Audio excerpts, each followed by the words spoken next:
Olá, meus irmãos. Eu quero continuar a nossa série sobre teologia reformada e comunicação. Então, neste segundo vídeo, eu quero falar sobre o Deus que se revela. Observem que eu estou tratando dentro de um tema mais amplo, porém, eu estou tomando elementos que são mais diretos com o que eu quero tratar sobre comunicação e teologia. Então, o Deus que se revela é um assunto belíssimo e amplo, mas eu vou destacar aqui alguns poucos aspectos que nos interessam mais nesta relação que pretendemos fazer.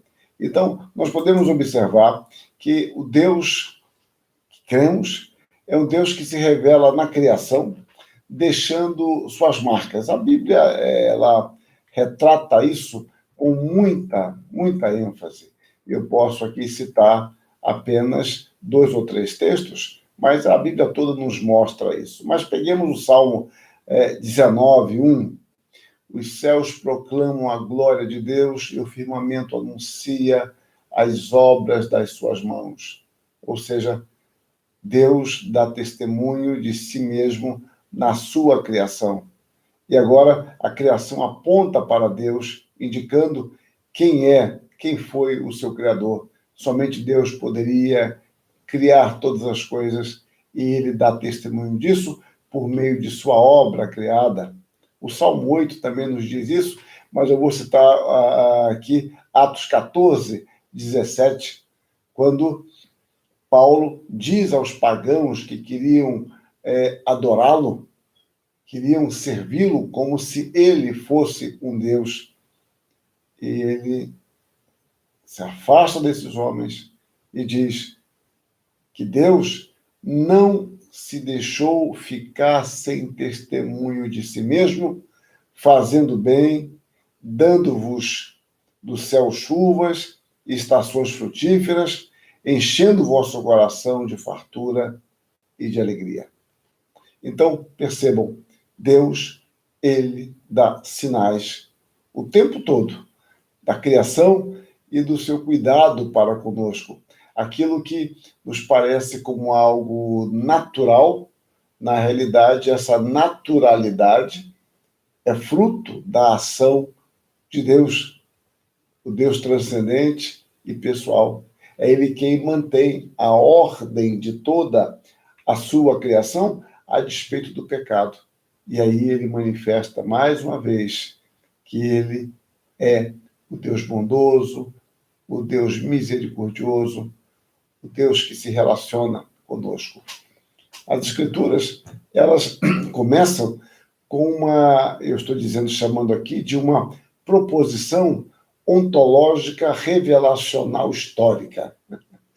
Eu estou querendo dizer que ela começa mostrando que existe um ser que antecede a criação, que delibera por si mesmo, faz como lhe apraz. As Escrituras começam dizendo que no princípio criou Deus os céus e a terra. O princípio da história é marcado pelo ato de Deus, do Deus que antecede e independe da história. E esse Deus Todo-Poderoso, ele cria e ele se dá a conhecer. Por isso que eu chamo ontológica a questão do ser, a questão revelacional, e ao mesmo tempo essa revelação ocorre na história. A história tem o seu início no ato criador de Deus. No princípio, Deus. Há um Deus que existe, antecede a criação e no espaço temporal cria todas as coisas, se dando livre e graciosamente a conhecer. Um dos pais da igreja, usando a expressão pais bastante amplamente, de forma bastante lata, Gregório de Nissa, viveu no quarto século, morreu em 394. Ele disse algo muito bonito. Diz que o mundo inteiro é música, cujo compositor e intérprete é Deus. O mundo inteiro é música. Então, a natureza, ela reflete, como por uma música, o seu Criador. Nós continuemos dentro desta questão do Deus que se revela. A diferença ontológica, ou essencial, está no fato de que Deus se distingue da matéria criada. No princípio criou Deus. A matéria não existia e agora Deus faz com que ela passe a existir. Ele, não somente ele, é necessário, essencial, eterno e absoluto, mas além disso, esse ser que antecede a criação, que é o nosso Deus, de nada precisa. Toda a criação não é necessária nem se sustenta. Não havia nada em Deus que o conduzisse a criar por uma carência sua, uma necessidade interna dele. Não, Deus cria porque assim o quis. Então, a criação, ela não é necessária e ela não se sustenta. Ela se tornou necessária a partir do momento, repare a nossa linguagem, né? A partir do momento quando Deus determina criá-la. Ela, na realidade, é contingente e essencialmente sustentada para que possa existir. E nós aprendemos isso nas Escrituras. Um livro recentemente lançado do Sandlin, ele diz algo que eu achei que vale a pena mencionar aqui. Ele diz o seguinte: é por isso que devemos mergulhar na Bíblia. A Bíblia nos revela a devemos ver e agir com nossa família, nossas mentes e corpos, bens, amor, sexo, lei, política, música e cultura popular. E não apenas mergulhar na Bíblia, mas confiar que o que Deus diz é verdade e agir conforme essa verdade a todo momento. Mergulhar na Bíblia, ler a Bíblia, meditar nas Escrituras, buscando sempre uma compreensão mais clara do que ela nos mostra a respeito da criação. E continuando, então, vemos que o Senhor, em sua palavra, além de nos revelar facetas sublimes de sua natureza, ele nos dá a conhecer aspectos do seu propósito eterno que envolve o seu amor, que antecede a nossa criação. Ele revela o seu cuidado para conosco, nos instruindo como devemos viver, a correção quando nos desviamos e a garantia final de nossa salvação futura já assegurada. Aqui percebemos com clareza uma diferença bastante significativa entre a narrativa e concepção bíblica de toda a filosofia antiga. Há uma total diferença. Daí a questão de voltarmos à palavra. E aí poderemos perceber com maior clareza, de forma muito mais evidente, a distinção que há entre o Deus das Escrituras e os deuses forjados pela imaginação humana, conforme as mitologias grega, romana, persa, babilônica, não importa. Diante dessa magnitude de um Deus totalmente transcendente e que se revela, nós temos que adorar a Deus como faz Paulo, ó profundidade da riqueza, tanto da sabedoria como do conhecimento de Deus. Quão insondáveis são os seus juízos e quão inescrutáveis os seus caminhos. Quem, pois, conheceu a mente do Senhor? Ou quem foi o seu conselheiro? Ou quem primeiro deu a ele para que ele venha a ser restituído?